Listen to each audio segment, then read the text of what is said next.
Welcome back to the Life with Nick podcast. I'm your host, Nick Kleitch, and with me today is a guest that I have known for quite some time. We are going to be divulging into some spiritual conversations and also, if we can, for you guys, sneak in some dental hygiene, topics of conversation. So the typical conversation for somebody in the real world. But Bridget Hoffman, how are you doing, girl? I'm doing so good, Nick. Thanks for having me. Absolutely. It's a pleasure. We've had many good conversations in the past on this topic, but I just felt that this is a good time for us to reconnect on life and kind of dig in a little bit. Just to give the listeners some preface. So, I grew up Catholic. I have since moved on in my spiritual journey, and I'm still kind of finding my way, if you will. But I know that you also walk that journey and have, I don't know if recommitted is the right word, but what would you say as far as refinding your faith, and if that makes sense? So, similar to you, I grew up Catholic, a cradle Catholic, if you will. Parents, I was born and raised Catholic.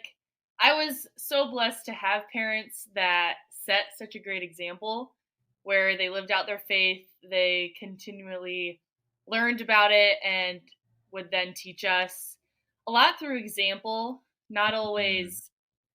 I think there's kind of the bad rap with Catholicism of not knowing the Bible and always the whys. sure. But in watching my parents set their example and how they lived, um, that was so huge. But even with that, as you said, the rekindling of it, I was challenged a lot in college as to why I was Catholic. And it was always something I had in my heart that I knew I would stay Catholic. But it was pretty frustrating when I couldn't give them the whys, and I was like, "You know what? I'm gonna find out," which was funny because it wasn't even at that point, excuse me, that I actually dug in. It wasn't until Oh, I graduated college. So I had the fire was lit. I just didn't take action quite then because it was overwhelming. There was so much to learn. I mean, I seemingly went my whole life thinking I was Catholic, but then when asked a few questions about it, I'm like, oh gosh, I don't even know how to defend it. So when I graduated college, I had all the time in the world, it felt. I was making money. I had time to watch movies. I was working out. I was like, this is great. But I had that void of just the unfulfillment factor. And mm, I just didn't, I knew it was faith that I was missing because I wasn't actively seeking it as far as people with my age. I wasn't being pushed. And I'm still going to church on Sundays, which it's pretty easy to go through the motions as far as almost a checklist item. sure.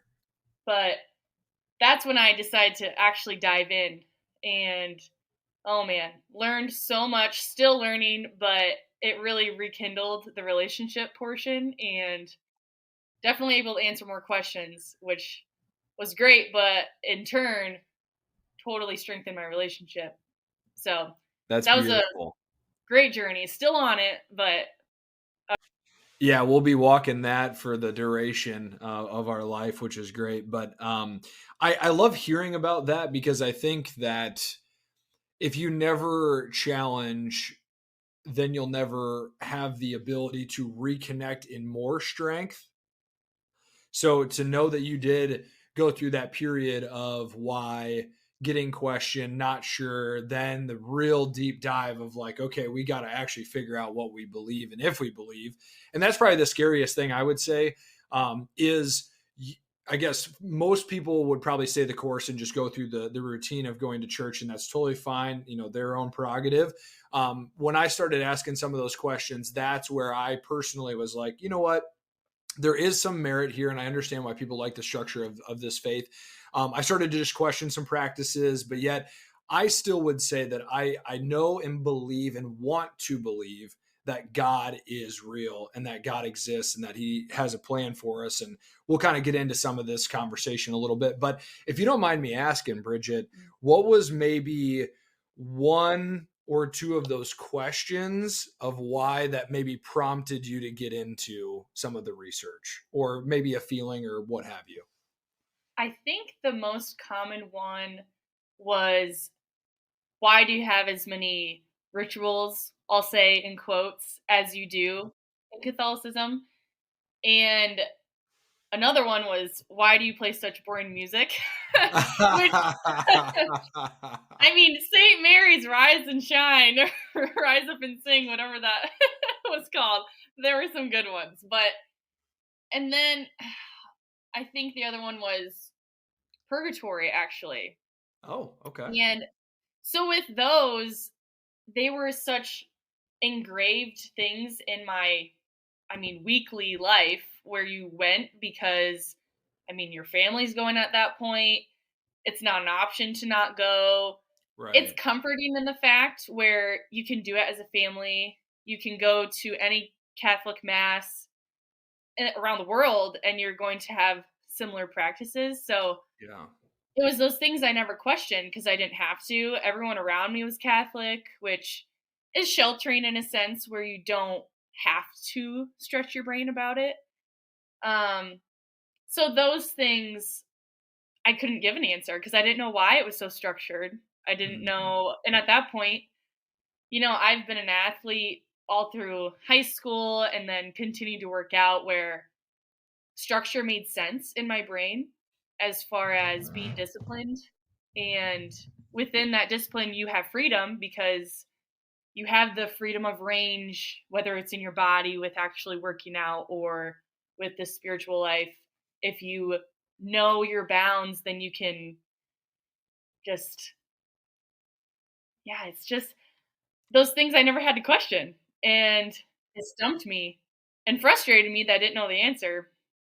So I have since found them, but I was gonna say we'll get into to that piece, but yeah, and I think too when you're meaning well, like you're doing what you're supposed to be doing in terms of the reps of going and the structure, and also you're just inherently a good person, and you're like yeah, and someone asks you a question, you're like yeah, I feel like there's an answer to that, but I am just not sure. Let me get back to you on it, but it's good that again you went through that phase a little bit. Um, so let's rotate a little bit if you would not mind. Um, so you're going through Catholic school, and I went through the same school, thankfully. And you have gone through this up and down journey. So, what was your relationship with God before you had gone through your journey, and then thereafter? And I'm really kind of interested on the either evolution or the maturing or what have you of that relationship with God.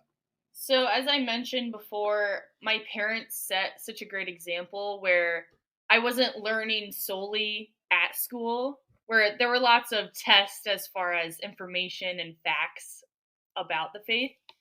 Um, as it's more of an obligatory relationship, where I felt like you have to go because it's Sunday and your family's going. It's Yeah. not an option to stay home.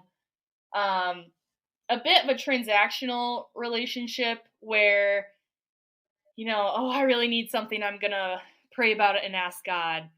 And Mm. almost like oh, I want to get chips on C2, boop, boop, boop, and I'm going to get what I want. Where when you're younger, you don't really understand the importance of that discipline and understanding you might not get what you need because it's going to teach you something. So, yeah, it was much more doing it because I had to at that point, Mhm. where now it's much more of a trusting relationship just because in Mm. learning about God and the things that have happened in my life and in my parents' life and knowing those stories and when they happen to me personally, I can hold on to that truth where God is faithful, even when it is hard and you don't feel or see Him. You've known that good things have happened, and it's not out of spite where things might not be going your way. And so much more trusting. And that, again, was in that journey of learning about Him because it's really about a relationship. Think of when you started dating Emily, you didn't know all the answers right away. So that's where you have to ask questions and Right. you have to listen primarily, and not always talk the whole time.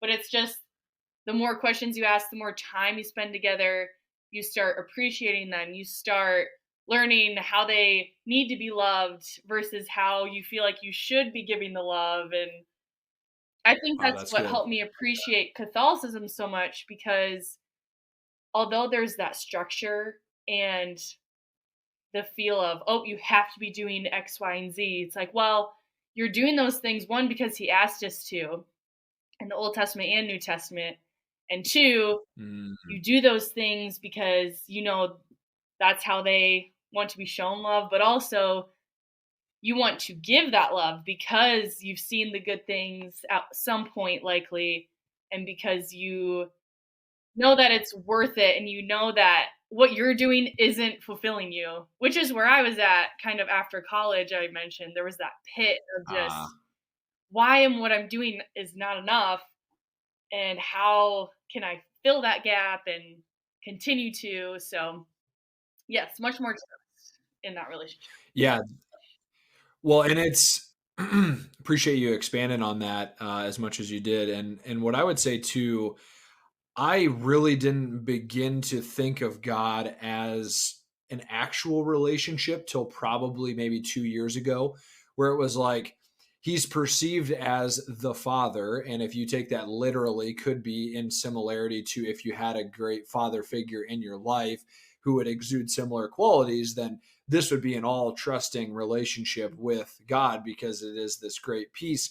Where I ran into a little bit of trouble there was if you did not have a good relationship with your father, then I wouldn't want to necessarily feel that God was responsible in the same light to that.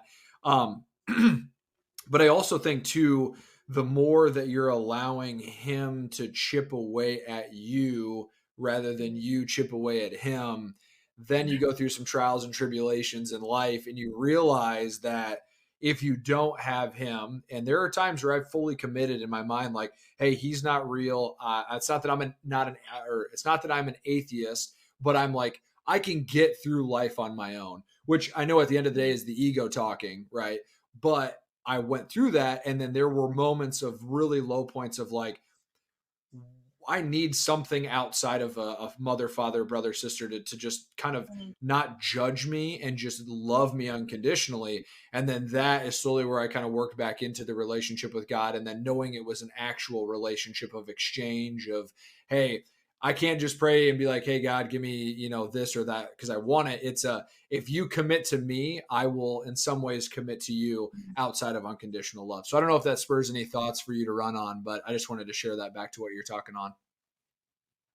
Yeah, I think of that often where, again, I was so blessed to have parents who loved each other and lived their faith, where if you don't have that as your parents, I just, it'd be so hard to have faith, I think, just because if you do compare it to your earthly father, if they didn't have the best example or hurt you physically, verbally, Yeah. um, then why would you want to think of a godly father like, oh, well, it's just going to be a faraway figure. They're going to smite you just to do it if that's what your earthly father did. I mean, it just breaks my heart, but that's truly the difference between earthly father, where that's where sin entered the world, was, that's where that divide was. And that was something that really, so let me Yeah, backtrack. please. You're something very that good. helped something that helped with my journey was something called the Bible in a Year podcast. Okay. And it's by Father Mike Schmitz. He's a Catholic priest, where he just wanted to kind of break that overhanging view of Catholics don't know the Bible. Because in reality, the Bible is threaded through every single mass, but Catholics don't typically know, oh, I know that verse and the chapter and everything. Yeah. Where that's where it frustrated me as well in college. I could never quote the Bible, Ah. but he wanted to make a point to go through it and just teach about, okay, what's the Greek, starting point of this word and this phrase? What's it mean to a first world Jew and what does it actually mean versus it sounded like a bunch of thee, thy, thou, Yeah, yeah, yeah. untangible things and unrelatable things. So it was literally day 2. It was about Adam and Eve in the garden. And basically, just how it could have been a potentially perfect world forever. Eden. There was no sin, there was no unhappiness. And when Eve ended up questioning God's faithfulness through the serpent, she ended up sinning. That was, I mean, the sin that tarnished all of our souls, essentially. And the reason that God banished them from the Garden of Eden is because there was then sin there. He didn't want our forever to have sin in it. So that's why he then had to have them live their life outside of Eden. And then Jesus entered the picture thousands of years later to then remove the sin so we could have a forever perfect place. And that just, it opened my eyes in a different way where I was like, that is the type of love where you don't always understand it at first, but he was doing it for the better of everyone in the end. Seems harsh at first, but he didn't want sin to be in our forever. So that's why they couldn't stay in the garden. They had to live with their consequences, unfortunately, but he's kept blessing them throughout. And then Jesus could then take all of the sin so we can have a heaven with a perfect forever in unity. So that's where the view of God changed for me, and the relationship could feel closer Mm. as a loving father versus just kind of a figure that's far off. So long-winded answer to your Yeah. No, no, no. You're good. I wanted you to contribute back, and the other thing I'd like to just touch on a little bit before we keep rolling with some of the questions, um, the distinction of flesh to eternity, and knowing that there is a spiritual version of what we could be, but also a fleshly version of what we could be.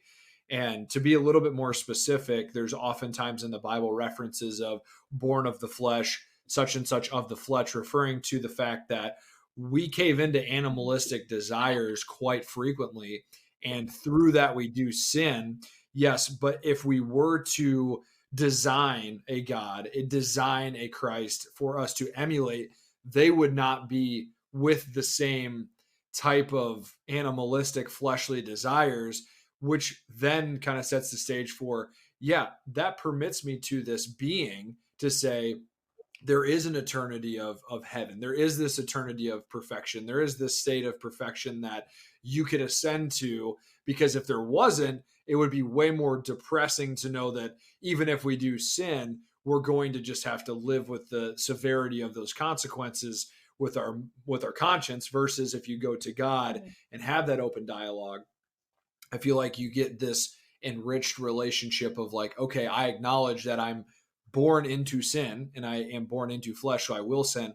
But as long as I'm trying as hard as I can to emulate spiritual kind of higher ground, that is the direction in which I should try to live my Mhm. life.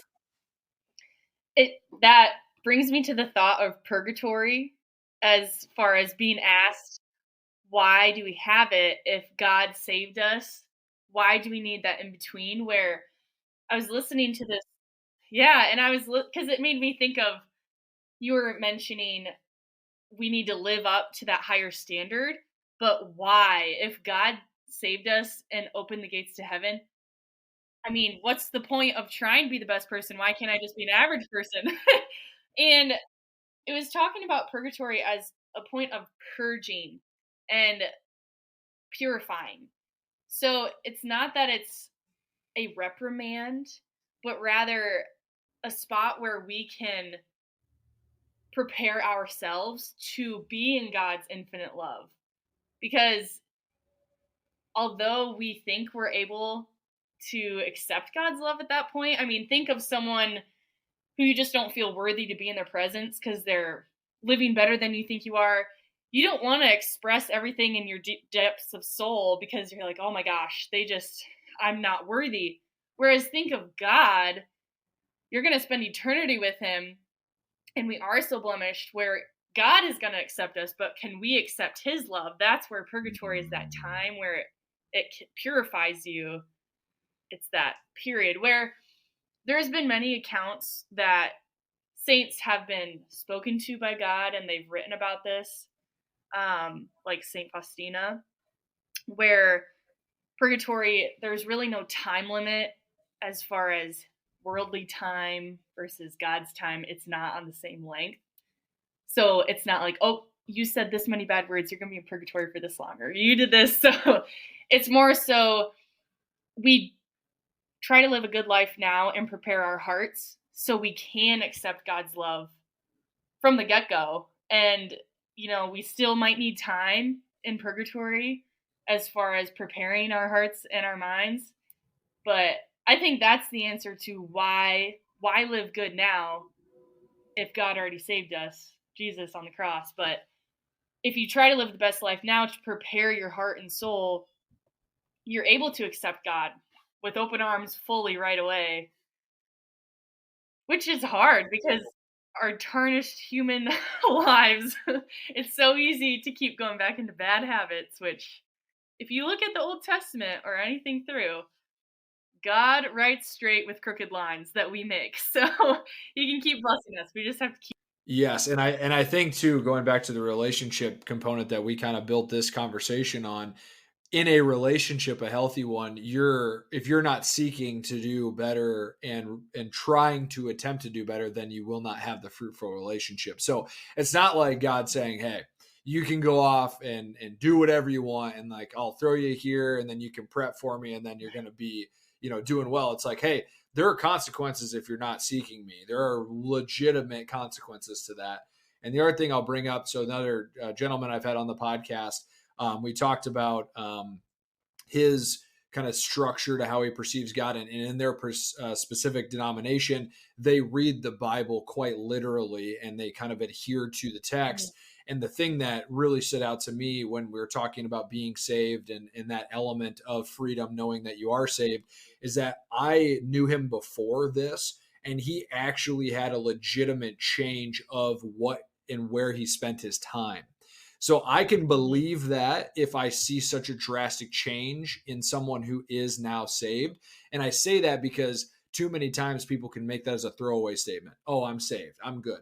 It's like, no, Mhm. unless there is a change of behavior and a change of relationship, then that's up for debate on if you're saved or not. No one, no one really knows the answer to that, I guess, but themselves. But anyway, you made me think of that as we were kind of talking through it. It's like, if there's not that mutual exchange, it's not like you just get this easy path to purgatory and then all of a sudden into heaven and things are good. You have to put forth your effort to make that even a workable proposition. And the continual choice to keep choosing that, because if you make that choice 5 years ago but then, like you said, don't change how you go about your life, I mean, yes, there's still grace in that choice, but if you don't continue to do that, yeah, it's a hard concept because Internal damnation. No, I'm just kidding, but it is like that's the other side of this. That's the other side of the yeah, coin. yeah, it's But tricky. I love it. I feel like we're on a good foot here. Moving into the next question, and I'll give you nice context for this, just because I think it's a very fun talking point. So, as far as perceiving God in terms of a spiritual entity, I know there's Buddhism and a Buddha. I know that there's mythology, there's Islam, there's a variety of different, what I'll say, spiritual environments in which we may have a single God, we may have multiple gods. We are essentially either sacrificing to the gods or we are praying to the gods, and God can be in the form of an animal, can be in the form of a higher power. All of that is to say, I would just love for you to expand on just your perception of how you view God in your kind of spiritual life. Hmm. Well, I'm going to run with the characteristics I see or feel or have known of God. Um, Part of that, it makes me think of the types of love, which I learned about this through a book by Matthew Kelly.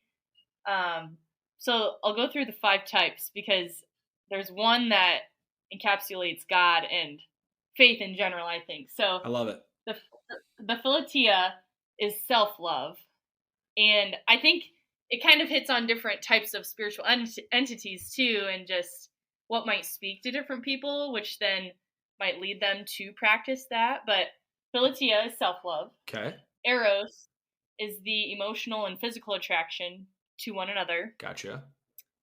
Philia, love and respect of a friend. So typically that friend is based off of shared interest. Gotcha. Storge, which is natural love that a family member has for one another. Ah. And agape, which is the strongest form of love. It's a sacrificial, self giving love. Hmm. And so it means basically it's more than a feeling, it's an action. So doing these things despite how you feel. Ah, that's so So good. I think that, again, it encapsulates what I have viewed faith as, where you might not always want to go to church or want to talk to someone about how their day is because they're annoying you or something, where if you set it aside and truly love with agape, it's, there's something bigger going on here. I can use my gifts because I'm going to sacrifice my want right now to help them get to the bigger picture, or I can try to use God, be God to them, with Him working through me. And I think I mentioned on it with in the Garden of Eden, where it may have seemed very harsh for God to, in quote, kick them out of Eden, but He was just looking out for them essentially because He didn't want sin to be in there forever. So He's like, you know what? You're going to have to deal with your consequences, and you're going to feel the labor pains of childbirth. You're going to continue to work for the land because they did that in Eden, but it's going to be a little harder now. You have to wait for the rain. You have to do all this. And then in turn, they will also have to sacrifice their comfort for the bigger picture because they still knew that God was there, but it just wasn't as lovey-dovey feeling, I would say, Yeah, yeah, yeah. which in any relationship, you essentially have to sacrifice some things, but it's for the bigger picture. It's for the strength of your relationship. So that's where I set it apart, I guess, where agape is, I'd say, a big part of faith in God, and it's helped culture that relationship for me too. Because yes, there's times you feel God, but especially when you don't, it just Right. makes me question, like, you know what? There's a bigger picture right here. I want to be feeling God, but I don't. So what does that mean? I need to maybe spend more time in silent prayer, not searching for words. I need to just listen. I need to maybe use my gifts and help someone else right now and stop wallowing in self pity. And it's a good reflection point. Yeah. Well, and to take the baton and run with it a little bit, I think if we look at other parallels to that relationship, right? So most of the time when we are looking at our physical health, it is not comfortable, and we often don't want to work out and eat right, but when we do, we feel better more consistently. So I apply that very much so of it's a similar thing. Like, you can't just leverage God when you're feeling in the mood to leverage God. That's like a super selfish way to look at it, in my Mhm. opinion, because unconditional love for him to us is like, okay, I'll give this to you, but you also again have to step up and show me that you actually have the discipline to do things when you're uncomfortable and maybe don't want to. So like, as you had Right. mentioned, reference to the farming labor and the birthing labor, it's like, yes, there's physical pain involved there, but the promise of that pain is a turn, this place you go forever, and that's where you reside. So Yeah. it's like all this short-term discomfort has purpose in the long run. It's just that we're flawed because we're born from the flesh to think that it's only when it's convenient for us do we have to pray to God or whatnot. Right. Something that I heard, again, that kickstarted my journey. It was an analogy between working out and faith, where we both are pretty passionate about our physical health, but it was just saying how if you expect to see results in your physical health, but you eat poorly and only work out once a week, Mm, what do you expect to see? Not a whole lot. right. But say you start eating well, work out once a week. Okay, a little bit better. Eat well, work out 3 times a week. Okay, we're seeing some progress. And Right. then eat well, work out 3 times a week. Oh, now I'm listening to self improvement things and I'm really working on Mm, myself. You're going to see so much growth. Where convert that to spiritual life. If I'm not filling my mind or my time with helpful things and I only work out or go to mass or pray once a week, you're not going to see much benefit as far as hearing God in your life or seeing those fruits. Whereas, okay, now I'm going to start listening to music that fills me. I'm going to read some filling, different types of books. And I'm not going to watch TV before I go to bed. And I start praying 3 times a week. Okay, now my brain is ready. I'm ready to hear. I'm ready to listen. And it's just that building where you get out what you put in mostly. absolutely. And every point in life. I mean, at work, you can say every day, "Oh, I hate going to work. Today's gonna suck." Well, the day might not go great if you're telling yourself that. Whereas, okay, I might have some cranky patients today, but where can I be a light in their day? Where can I use my gifts? And it just flips the script. And then, oh, all of a sudden, I start seeing God in people's lives. I start seeing blessings where before I was rolling my eyes because I didn't want to be there, or it just helps those days where you might not see or feel God. And then all of a sudden, when you open your ears, open your eyes, you're like, God's been here the whole time. I just didn't Mm, want to see it. Or I was trying to belittle him, like, oh, I'm only going to believe if you do this. But you really weren't open to it. You just were kind of putting constraints on it. absolutely. Well, and I also think too, you get more self confidence when you're doing things more regularly. So think about a Right. bulletproof relationship with God. The more you're inputting into that, the more, I mean, I'm going to assume that He is going to give you not favor, but it'll maybe be feelings of peace, feelings of being loved, or I don't know, like how to really equate that. But I mean, I think you know what I'm saying as far as like the when you do things more frequently, it feels just much more comfortable to revisit those things. And then if we turn that perspective around, when you've been on that fitness journey for a year and all of a sudden you're turning heads because they're like, holy shit, they lost a lot of weight, you could give off that same confidence internally with your relationship with God. And I think that when that is fulfilled, it bleeds so wonderfully into other categories of life where it's like, they might be like, okay, I remember you in grade school or middle school or high school, you didn't really have the best attitude. And then all of a sudden you revisit that person again. Maybe let's say they have applied these principles and all of a sudden they just exude positivity and they're a different person in their personality. Then it's like, okay, wow, they really have inputted all that work in. And now you're the confidence of walking with Christ in this particular case, you can see it in them. And that's like a really Mhm. satisfying thing, I feel like. Yeah. And I think it's the lasting piece where, again, if you don't always see or feel God, that can feel lonely at times.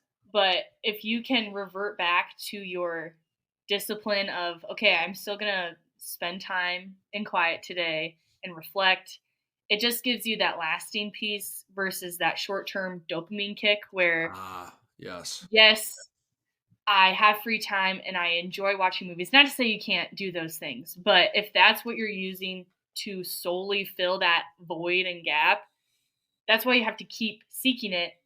Whereas you have that lasting piece with seeking God, I have found very much so in my life, anyways.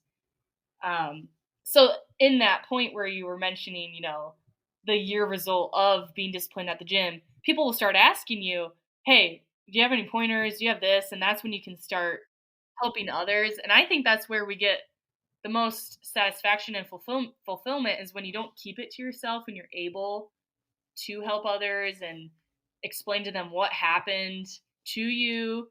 And a lot of times it's just by living. I mean, if you are Right. walking in step with that, people will start to wonder, like, what do they have that I don't? And Yes. that's such a great thing to, and not that it has to be hold on pestle like, oh, I lived through this, so you must know. That's the very humbling thing with faith too, where you keep falling and you keep failing, but at least you have the groundwork to know, all right, I've fallen off the horse a bit. God, give me the humility to turn back and, keep walking. And that's earthly life, I guess. You Right, just right. have to keep choosing to walk in faith. Well, that's where I think going back to that difference between fleshly and spiritual divinity comes in, because Mhm. when you are actively seeking out God in the sense of diminishing the ego, then you will have those failures in which will humble you. But if you do that enough and you accumulate enough life experience, you can then become a teacher in some ways. Not that you feel like you need to, but more so of the attraction of people that are maybe coming to you with your problems, or they're coming to you to talk about certain things, and they're like, I don't know what it is about you, but you just seem to have this peace to you, or this calmness, or this guidance. Like, where do you get it from? And it's like, well, these are the tangible activities that I did, but that's what created all the effort and the growth and the relationship with God in this particular case. Which I think is beautiful, because everyone needs to explore some type of spirituality, whether it is Catholicism or not. But just having this concept of an entity in your life that, let's say, for example, birthed you into the world for a purpose, gave you a certain set of gifts. Your job is to live out those gifts. You're going to fail, but yet this thing is going to love you unconditionally. And then furthermore, you're going to constantly talk to him about all these things that you're going through. And then when you have the ability to teach others, I mean, that's like the grandest form of love, as you were saying, is like, hey, I don't know the answer, but this is what I have found because of this Mhm. time spent. This is what I would tell you. Take with it as you so choose, to do that. So do you have anything more to add? Otherwise, I'd love to keep going, but I want to obviously turn it back over to you and finish this thought. Something that came to mind when you were talking about that, if you can find your why as to why things happen to you the way they do, that's great. And faith for me has been that why. For example, I feel, especially ever since I started dental hygiene school, I always was like, why have I always been given the most difficult patients? Emotionally, just dentally, everything. I was like, I, you know what? At times I would be really frustrated by it. But then I was like, God, if you gave me these gifts to be able to listen and to be able to problem solve with them, then use me. If you're going to Yes. set them in my place, then I will do my best to help them. And to this day, it's funny because some of my coworkers, I'm like, you just always get them, don't you? I'm like, well, if not I, who? If not now, when? So I think it can build resentment a lot if you're like, why do these things keep happening to me? Why can't I catch a break?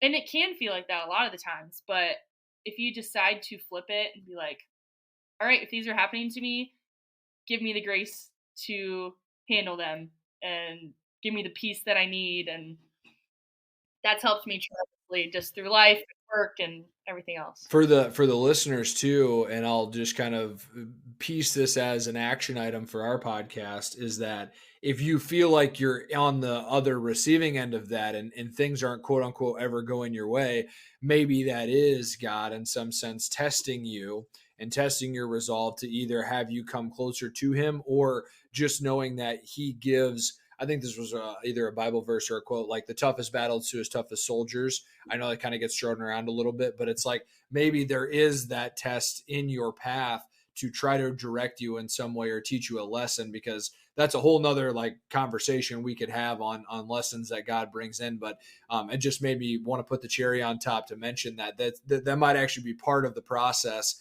and that's why it's so frustrating to have to deal with those certain situations. But this has been great so far, Bridget, and I really do appreciate you talking on some of this stuff. So another good question for you. So where do you feel God the most? And then I do have a secondary question, but we'll have you answer that one first. So, something I always struggled with was silence. Ever since I was young, blaring the music in the headphones. And I love music. I always have, and I still do. But I always found that I couldn't actually think, or for that matter, hear God when I needed to, hear my own thoughts.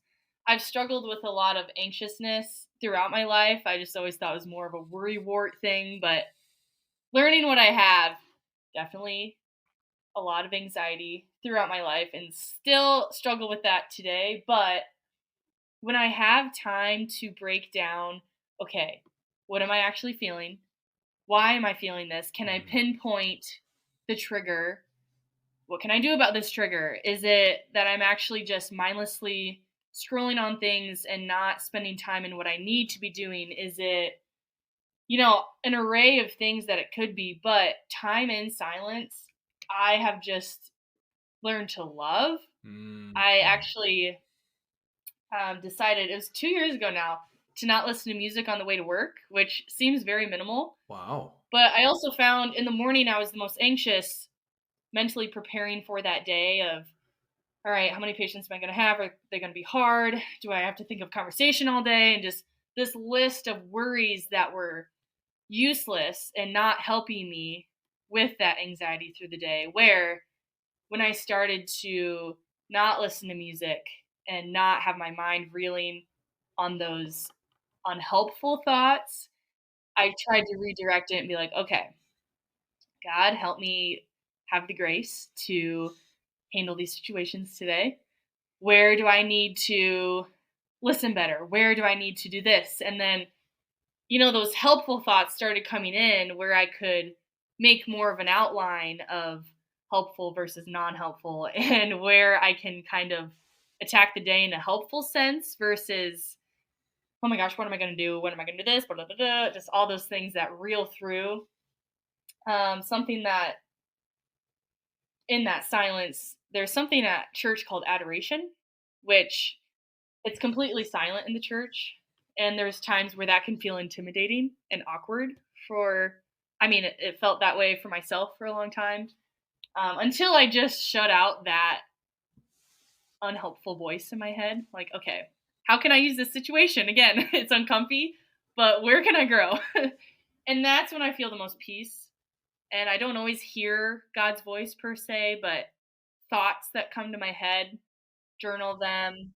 Okay, oh, this random person came to my head. Maybe I should reach out to them. Do I need to pray for them? Are they okay? And it's just helped more useful thoughts come in and filtering ability. Beautiful. Well, and to play devil's advocate slightly, and I will take a little bit of credit for that spiritual pun there with the devil and God. Sorry, I'm kind of a loser. Sorry, I'm kind of a nerd sometimes. Anyway, um, so in that piece, if you didn't have that, let's say, then you would not feel as, let's say, connected maybe to God, or how would you take that and run with it? it's I think it's more of a almost checkpoint for Mhm. me. I tend to over scroll on We all social do. media, I think, as we Yeah. all do. And after I do that, I sit on the couch. I'm like, I just spent 40 minutes of my time scrolling through. Some of it helpful, yes. Most of it unnecessary, comparative things in my brain. How did that help me grow? I couldn't tell you. And I just always feel in those times like, you know, I just think I could have used my brain differently. I could have used my time, and I feel like my anxiousness is up now after that. I think it would definitely change that relationship. The intentionality more Yeah. so, where I'm going to intentionally take this time to pause and listen, think, those things. Yeah. So this just kind of popped in my head here, but I am curious. So, is there anything alongside the silent time that you are also doing? So, I'm going to try to get really granular in the sense of like, so is it 8 a.m. every morning, I'm turning my everything off and I'm praying a little bit and then I'm sitting with my thoughts? Or what is the actual practice that you try to enable every day? I would like it to be more structured in that sense because I don't have a specific time. um, Always driving to work, I am intentional in not turning on my music. Although the Bluetooth connects and it starts playing my last song, so I have to turn that off. Um, Oh, that's the extra temptation level creeping in right there. Sundays, I do like to reflect on a different homily after Mass just to pick up different parts of it, um, Nice. or just listening to it again. Um, there's times where I get fixated on a certain song. I'll say Christian song just for the sense of reflection in scripture, where there's a lot of times one phrase gets stuck in my head and it keeps running through and through and through. And I end up singing that on the way to work the whole time. So is it silent? Not always in my head, but it just helps me reflect on, okay, what does that phrase mean? What did it mean to the person who wrote it at that time in their life? What does it mean for me? What does it It's a reflection point more so. But yeah, to take that though, it's still a net positive in the sense of, as we were going back and talking about, are you putting in the work? The work is going to be slightly different every Mhm. day. Some days it's going to feel like you are totally inspired, like, holy cow. Other days it's going to be like, I just need to get through this. But yet, if you honor the fact that you're still trying to at least sit down and give the provided time and space for God to do his work in Mhm. your life, I think that that is more the admirable attempt or discipline rather than needing to be a prophet every single time you ride to work in the morning. That's just unrealistic, in Right. my opinion. Something I forgot to mention, I did touch on this before, Bible in Ear podcast. That started my whole journey. I'm actually redoing it right now. So at nighttime, I do sit down, highlight in the Bible to follow along, and then I I love it. write down certain points after Father Mike kind of divulges what the scripture meant or just tidbits about it, his thoughts. So that has helped a lot too. That's my before bed activity. So it's kind of the last thing Ah, you know, leave the day with. and that's beautiful too. I'm not sure if you knew this or not, but when you read at night, it actually goes deeper into your subconscious for your more of a. Uh, you're nodding your head at me like you're aware of this. Like, express anything that you want to on that. No, I've heard the same thing. So, and that's when I have the most time typically. Um, so yeah, Mhm. it's a very calming practice. And I'm glad I started to do It that. is, yes. So I will selfishly interject a little bit here. And one thing that I've experimented with, and I like experiments because I like to just feel, see, touch all the things. But so when I have diligently, which I can equate that to more or at 3 times a week of reading the Bible and praying to God for specific things, for guidance, for certain attributes, and this is the hardest one for me, actually divulge all of my problems and all of my issues on him in the sense of having that place to do it. I feel that in the following weeks or months that there are small coincidental moments that happen that I'm like, wait a second. There's something there to that. And now I know I'm actively seeking to find those moments, but if that's what reaffirms it for me, I'm okay with that too.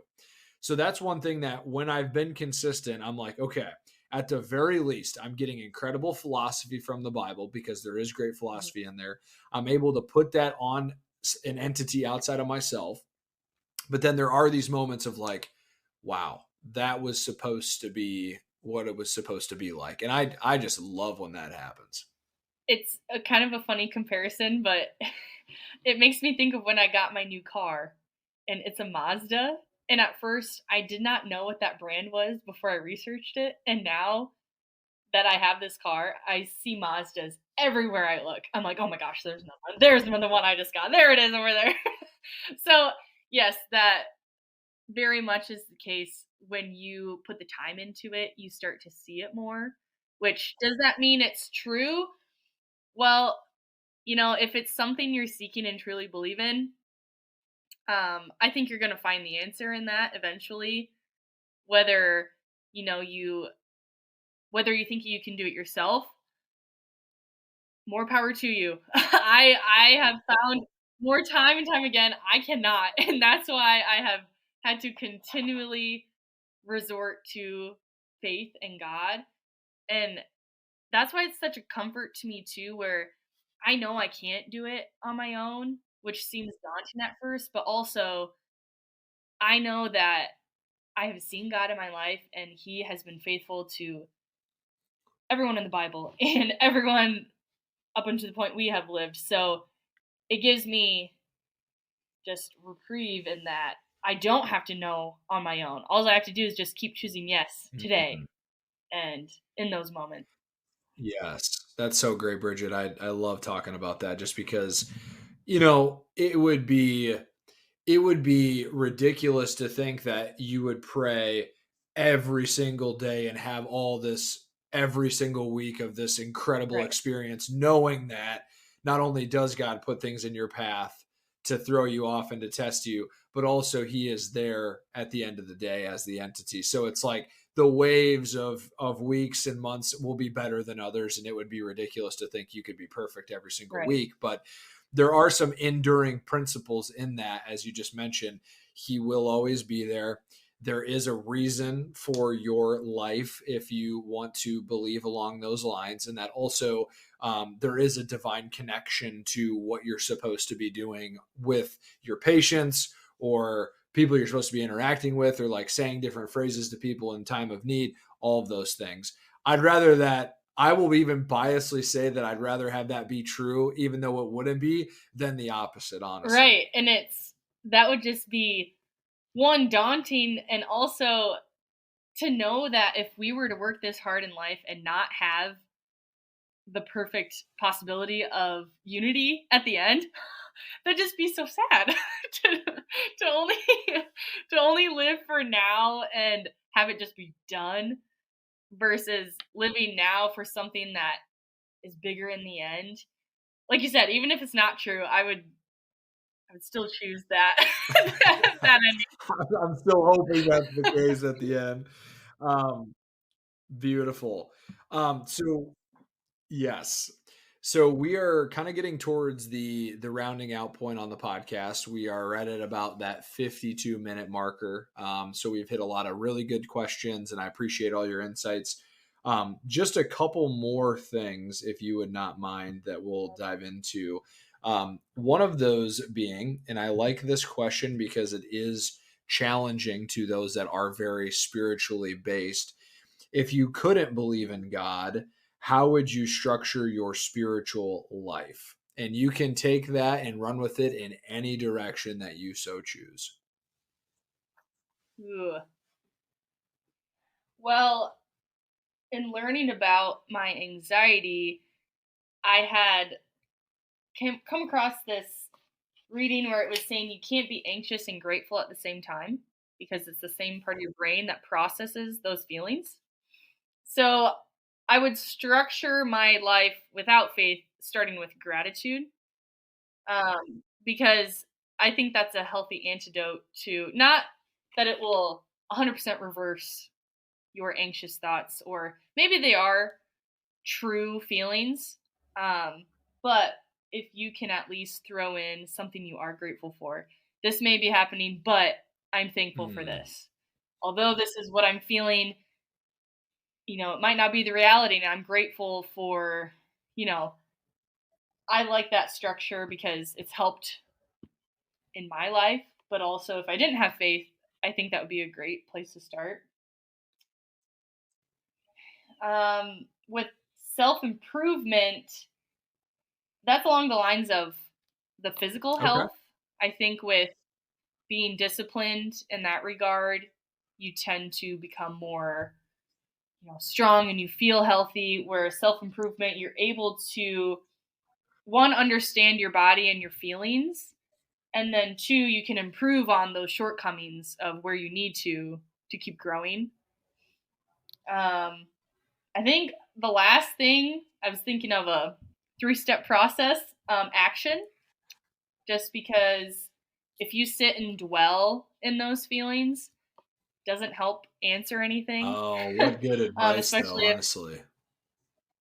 and then you can, again, I mentioned this before, you can help others with the talents you have. So even if you are feeling those feelings of despair, if you can at least help someone with your talents, there tends to always be that reward, even if it's not instant.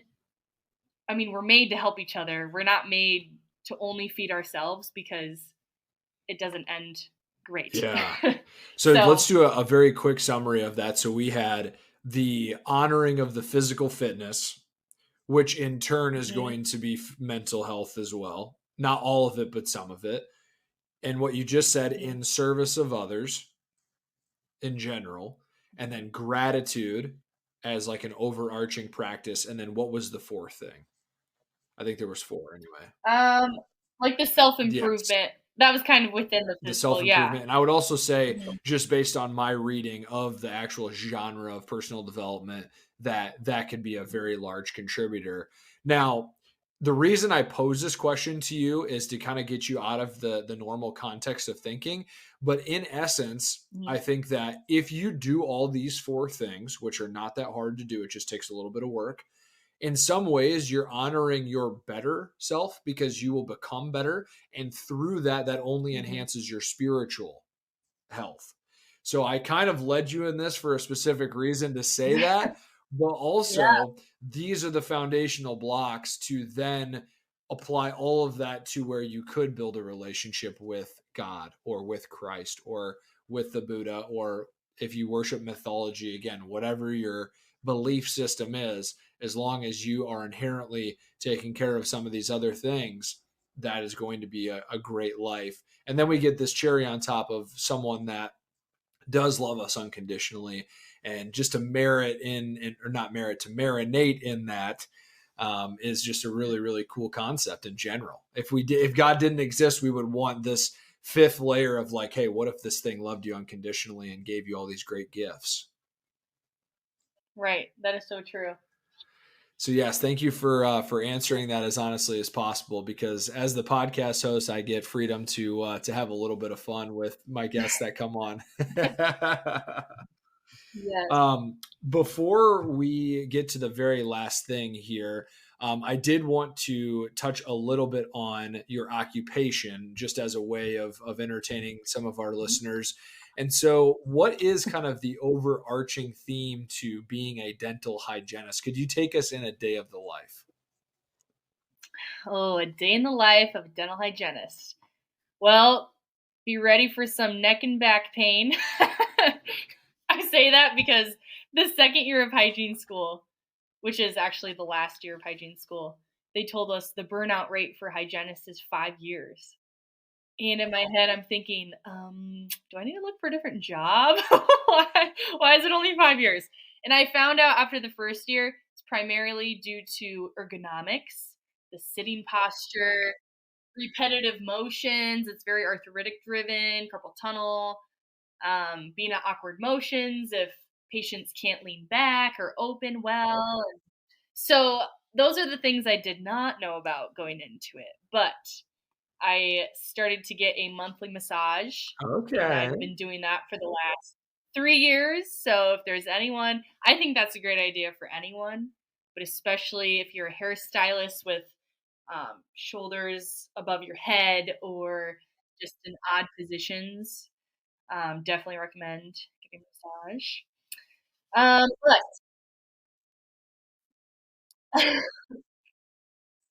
yes, here is your sign. Oh, but a typical day, education is a large portion.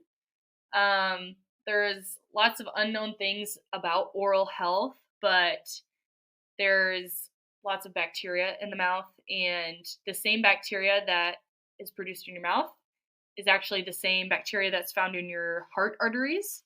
So it's a direct correlation to heart conditions. So if your mouth is unchecked, likely you have other things going on in your body.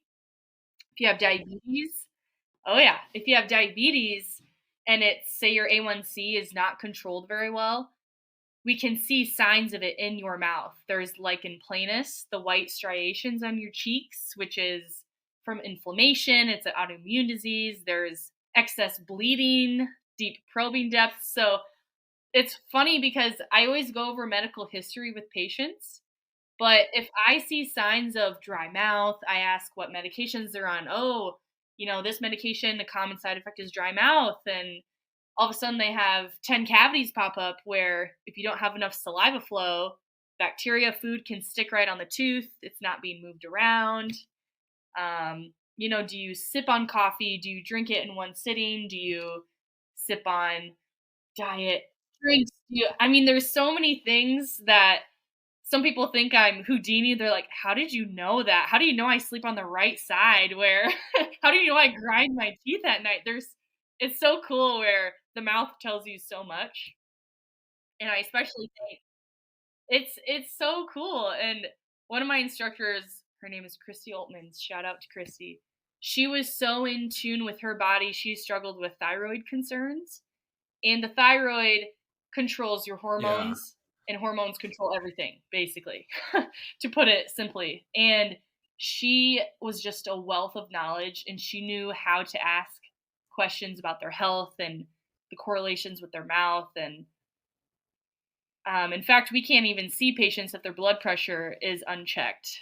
If they don't see a primary care physician and their blood pressure is uncomfortably high in our chair, we can actually deny them treatment and recommend them to see a healthcare professional to check their blood pressure because, one, if your head is below your body, they could pass out and have cardiac issues, but also the bacteria that you stir up in the mouth, it can go into the body and cause other issues. So to avoid that, in total, we say, I'm sorry, we're not able to see you today. So, lots of things I've learned about systemic health that can be rooted in the mouth. It's quite crazy. My goodness, that is not where what yeah, but also I'm grateful that you shared all that because I think that's so interesting. Um, so just to spin off that a little bit, so as far as routine checkups, let's say, because I'm someone that I like to optimize my health. I like to optimize that part of my being. So how frequently should one be getting checked because of this correlation now that I'm learning about? hmm So it depends on the person. Love that answer, don't you? um, say for a typically healthy person, 2 times a year. So every 6 months is typical. With a check of the dentist, typically you have X-rays once a year because you can't see everything with the naked eye. Bacteria, actually, how you get a cavity, the bacteria that's in your mouth, the plaque, it combines with the food that we eat, and the byproduct is an acid. So the acid is what breaks down the tooth structure. So they say, Wow. oh, don't drink pop, don't eat candy. Well, the reason is the bacteria feeds on sugar, and then the byproduct is an acid. So if, say, you drink soda all day long, you basically have an acid all day long. Where some people are more prone to cavities than others based off their genetics. But some people build up more calculus, the hard stuff on the backs of your teeth, under your gum. So at the rate that one, calculus builds up, and two, cavities can form, that's why it's recommended twice a year. Whereas, say, someone who has health Okay. concerns, say they have diabetes, at one point, they had a lot of buildup below the gums, and the body's response was to bring the bone down because the calculus was close to it, so it tried to make space. Now they have lots of deep pockets, so they had a deep clean at one point. They come in 3 to 4 times a year to clean out their pocket and get X-rays and things like that. So Typically, twice a year is best. Um, but again, depends on your health, depends on your conditions. So I've heard through various podcasts, and this is literally just my own talking here, so not predicated on any science or anything, but that our jaws have actually shrunk back into like our neck area and not as prominent because the food that we eat is much more malleable to the Mm. actual I think you're on the thread that I'm trying to talk on here. But Mhm. essentially, as we were more ancestral, we had a stronger jaw structure and bone because we were literally using it to rip off, let's say, meat from the bone. Did they talk about that at all in school, or what's your inclination as I'm talking about any of that? Mm. I don't have any stats to back this up, but I could totally see that because third molars were used, I mean, within the caveman era, but Yeah, that's because they had to chew more hard things like very hard nuts and probably meat that wasn't cooked down very well. So it was more chewy and where their jaws were more protruded. So then those teeth were usable. Whereas now, like you said, they're normally impacted under the bone and they can start to push on the other teeth, which is why they're recommended to be removed because they cause more issues than they do for use. that is so interesting, and I was gonna ask you about the conspiracy of wisdom teeth, and not in a bad way, but Mhm. that makes so much sense though, that in our actual DNA, we would have Uh-huh. that third set to break down food even further, and now that we don't need it as much, that it would be now an issue, Mhm. unfortunately.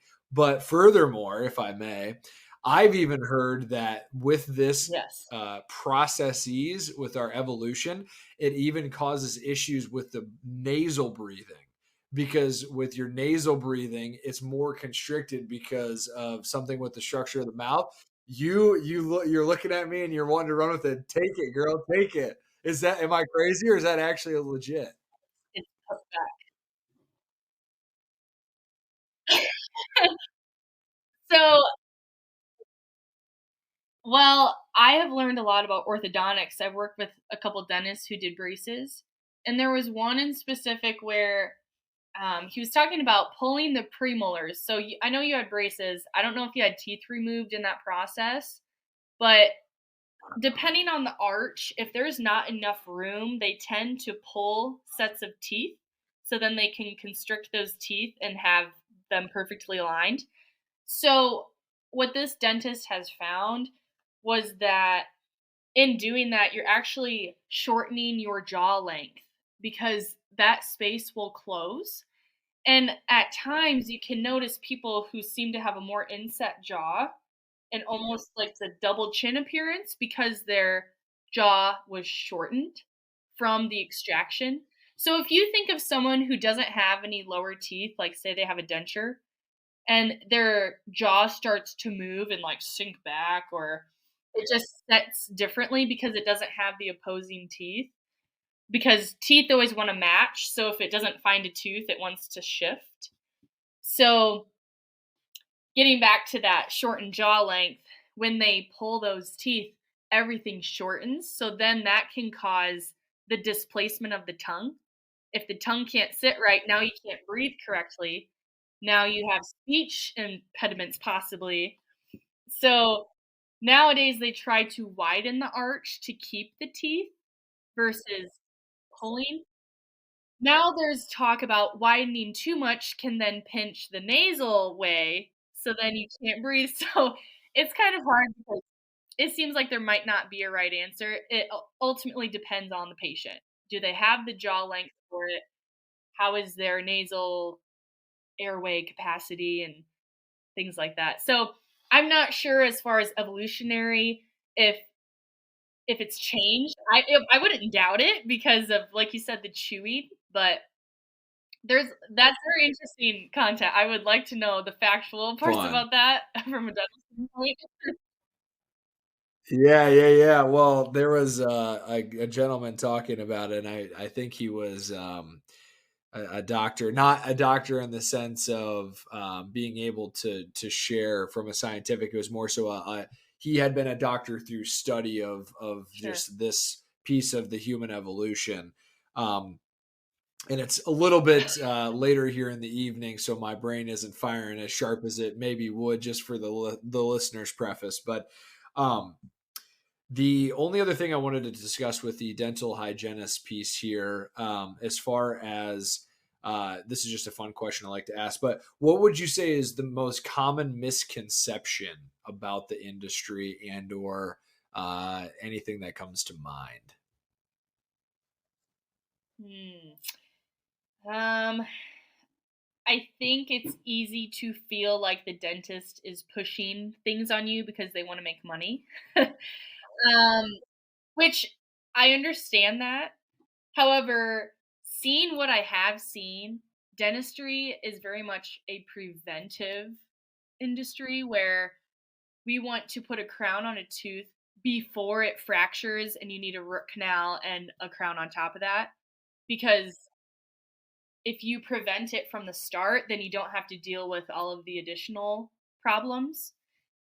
Same thing with hygiene, where before it gets to periodontal disease with the deep pockets and the disruptive bacteria, if we can teach you how to wield a toothbrush properly and floss effectively, then we don't have to worry about those things. So it's very much preventive. So if you have questions when you're in there, like, why do I actually need this? Ask them to show you a picture. That's what I love about our office. We take digital photos of the fillings so we can show them the cracks that we see, the fracture lines. That's why Wow. we take x-rays. It can see if there's decay under the crown. And it's dentistry has gone just way digital and a lot more advances so we can use those tools. But there's typically always a reason. But to your point of prevention, Right, yeah, the point of prevention though, that's critical because of what you mentioned earlier, because of the correlation to right. other major factors of the human physiological system. So you'd rather take care of it now with the tooth than later where it could be Mhm. XYZ way worse factor. Sorry, I'm not coming And up with the word that I want to use, but late at night, I know my brain's not working the best. Something that a dentist I used to work for used to say, "Well, that's all right if you don't want to do it now. Just call us the day before it breaks." So it always can be like, oh, you don't yeah. know. No one knows. Well, similarly to a doctor as well too, they're going to give you something that you probably don't want to hear, but it's in the Right. general anticipation for the bettering of your health. Mhm. Um, very good. Well, any questions or things for me here before we get wrapped up, Bridget? I don't think so. Very No. good. Well, I just want to say thank you so much for coming on the Life with Nick podcast. It was a joy to catch up with you. It was a joy to talk some spirituality and some dental hygienist stuff here at the end. And we will be putting this episode out in due time. But for all those that are listening along, thank you for doing that. And until next time.